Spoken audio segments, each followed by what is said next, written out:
សួស្តីអ្នកនាងស្វាគមន៍មកកាន់វីដេអូថ្មីថ្ងៃនេះយើងនិយាយអំពី Marksman នឹង5ដែលនិយមជាគេនៅក្នុង RAM ចំពោះ Marksman ទី1គឺបានទៅលើ Hero Granger Hero Granger គឺ Hero មួយដែលមានអ្នកលេងច្រើនខ្លាំងនៅក្នុង RAM តែអត់បែរហ្នឹងគឺដឹងតែមានទេមិនថាវគ្គណាគឺវគ្គណានេះចំពោះមូលហេតុហ្នឹងសាមញ្ញមែនទេអ្នកនាងគឺ Hero ហ្នឹងគឺមានជំនាញខ្លាំងមែនទេចាប់ពី early ហ្នឹងវាយគេបានយើងទៅជឿធ្វើឲ្យវាជាប់ top 1 សម្រាប់ Marksman ដល់ប្រចាំ season នេះហើយនេះគឺ item ហើយនឹង emblem សម្រាប់ពាក់ទឹកទៅសម្រាប់ Hero Granger គឺ item ប៉ុណ្នេះគឺ perfect ហើយយើងអាចឆ្នៃនិយាយទៅតាម game ដែលយើងជួបជាក់ស្ដែងហ្នឹងឡើងដូចជាកន្លែង Shearber ហ្នឹងយើងអាចកែដាក់ Rosego ឬក៏ Win on Nature យើងតាម Hero ដែលយើងជួបយើងពិបាកទប់តាម game មួយៗចឹងហើយចំពោះ Marksman ទី2វិញគឺបានទៅលើ Hero Harrodហើយ Hero Harrod នេះគឺ top 2បន្តពី Ranger នេះយើងគឺ Hero នេះគឺមានអលេងច្រើនដូចគ្នាគេ pick មកដើម្បី counter គ្នាទៅវិញមកអញ្ចឹងណាគឺខុសពី Hero Ranger ជា physical damage Harrod ជា magical damage ខុសគ្នាថងនឹងតិចហើយគ្នាយើងមួយចំនួនក៏យើងពិបាកប្រើ skill វាដែរគឺ skill វាមាន cooldown តើយើងចេះបែរ item បន្តិចនៅ early game ទៅយើងកាត់ cooldown បានប្រើ skill ទី2ជាអស់ចឹងហើយបើយក Hero Harrod នេះទៅអូស rank គឺធានាហ្មងគ្នាយើងគឺឡើង rank លឿនខ្លាំងមែនទែនហើយយើងសម្រាប់ខ្ញុំជាដៃ Marksman ដែរគឺខ្ញុំហ៊ានធានាហ្មង Hero ហ្នឹងគឺសម្រាប់អ្នកជឿលេងគឺមិននិយាយឆាញ់ហើយ item សម្រាប់ Harrod វិញគ្នាគឺគ្មានអីញ៉ៃញ៉ៃគឺមានតែប៉ុណ្ណឹង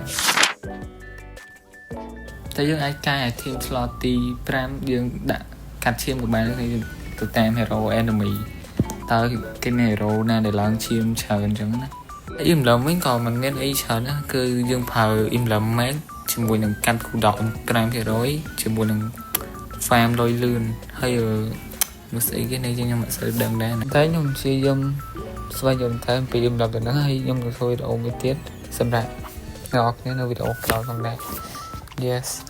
ហើយចំពោះ hero បន្តពី Granger នឹង Harrod គឺ hero Eater នៅក្នុងនេះ hero Eater គឺ hero Marksman ដែលដើរផងបាញ់ផងអ្នកនរគ្នានឹងស្រាប់ហើយ hero ហ្នឹងគឺងាយស្រួលក្នុងការបាញ់មែនទែនគឺ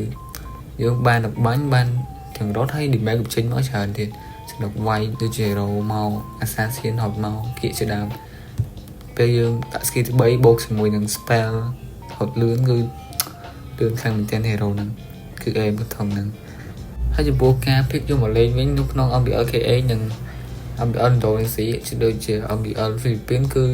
មានអ្នកលេងច្រើនគ្រាន់បើគឺ damage បញ្ចេញមកកង់នៅនេះគឺ hero ហ្នឹងគឺ aim ដែរណាអ្នកនរគ្នាដឹងថា EVT គឺបញ្ចេញមកជា damage crash damage អញ្ចឹងអាពេលចេញមកជា damage ធំគឺឈឺខ្លាំងមែនទែននៅក្នុង MBL Indonesia គឺអ្នកលេងច្រើនខ្លាំងមែនទែន EVT ហើយចំពោះការ build item ក៏ដូចជា emblem វិញគឺអាស្រ័យទៅលើយើងហ្គេមយើងលេងជាក់ស្ដែងដែរគឺតែ item ដែលល្អសម្រាប់នេះថាគឺ item នេះហើយ item នៅក្នុង slot ទី2ទី3នេះគឺយើង build slash ឆ្លាតគ្នាមានន័យថាយើង build អាស្រ័យលើហ្គេមដែរថា build មួយណាមុនមួយណាក្រោយអញ្ចឹងណាហើយចំពោះ item slot ទី6គឺយើងអាចដូរបានយើងអាចពាក់ Rosego ឬមួយក៏ Win on Nature អញ្ចឹងតាមដែលយើងឆ្នៃតាមតែហ្គេមដែរណាហើយចំពោះ emblem គឺមានប៉ុណ្ណឹងអ្នកគ្នាអាចមើលបានគឺ team grade damage ជាមួយនឹង assassin ជាមួយនឹងបូក movement speed ជាមួយនឹងឈាមបន្តិចខ្ញុំវាក់បញ្យល់ដែរនៅគ្នាបន្តពី Marksman ទី1ទី2ទី3មកគឺយើងឈានមកដល់ Marksman ទី4គឺបានទៅលើ hero Musco hero Musco នេះគឺ hero ដែលមានអ្នកលេងច្រើនដែរគឺនៅក្នុង rank ធំក៏ដូចជានៅក្នុង tournament ផងដែរចំពោះ hero ហ្នឹងគឺ hero ប្រភេទ hero attack speed ដែលលេងក្នុង late game អញ្ចឹងណា team ណាដល់ឲ្យតែមាន hero តាន់នៅពេល late game ដឹងតែភ័យហើយបាក់ Musco នៅទូរស័ព្ទហើយនេះគឺជា item សម្រាប់ hero Musco គឺអ្នកនរគ្នាចាំរំមើលគឺអត់មានស្បែកជើងទេប៉ុន្តែស្បែកជើងនោះក្នុង early game អ្នកនរអាចទិញបាននៅពេល late game គឺយើងលុបចោលទិញ item physical ផ្សេងវិញហើយសម្រាប់ spell យើង spell inspire ជាមួយគប់លឿនក៏ដូចជា emblem អ្នកនរគ្នាអាចមើលបានគឺប៉ុណ្្នឹងឯង emblem attack speed បូកជាមួយនឹងហូរលុយលឿនអញ្ចឹងណាហើយសម្រាប់ Marksman ចុងក្រោយនេះគឺ hero Bruno សម្រាប់ hero Bruno នេះគឺជា hero 3 remake là bên được mấy khăn tên thằng bị ở lý hồi đó là gặp được mấy chuyên máu tiếng con xong em hơi rốt luôn nó lúc đấy cứ nó tụi mình đã lên trời thì nó rang thông cái đó gì thông được mình hôm nay cứ âm bị ở sọc kê sọc đĩa cứ đâu tụi mình đã lấy được thì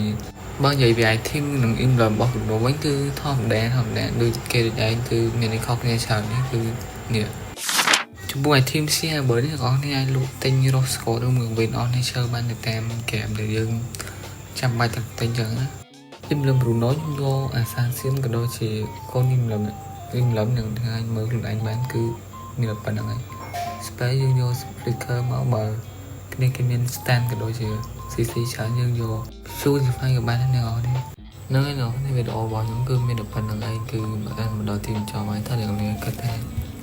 Maxman muốn nên là những cái đông season đi cũng phải chui của mình được hàng trong video học thì chúc lâu video cái nói biết